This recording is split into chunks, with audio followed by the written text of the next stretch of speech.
Thuolo mondo ng'i anena weche ma Sanja ma wachogo. Okay, abiro chako kodi governor. Sangwenya nyaka chiem. Jo black be nyaka chiem. Girito mokgi. Jasiasa ma wiye omoko.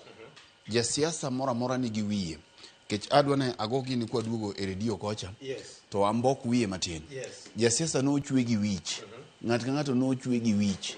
Koro bongo. Ine ma mondo ing'i ni to Sangwenya ne mabiro winyo wiyi ka wi ndiga koso imbe in gi wiyi. Nitie gimomiyo ndiga iwinyo wiye kama.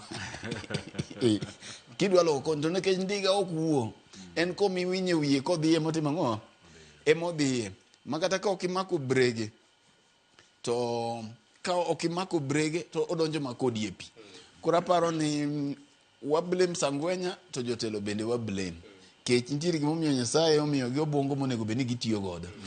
Nekech Sangwenya ni be kodhi ondiko gimoro marach e wiye kawuono, kata odhi ondiko gimoro e kinda gi Jay, tang'e ni kinda gi Jay to gimo ondiko no onge. An gi ratiro mar nyise ni bwana ruch gino. Nekech bloggers gi be gine payroll mag jomoko. Nitie joma chulogi. Koro anyanyisi Jay nikech anyalo wuoyo gi Jay ni baba ng'ato ndiko gimoro e wiya kanyo, e wiwa kodi taparo ni nyathino ofuwo. Nyathino oming. To ka alinga to gicha ponitie. Tiende na sanction ne.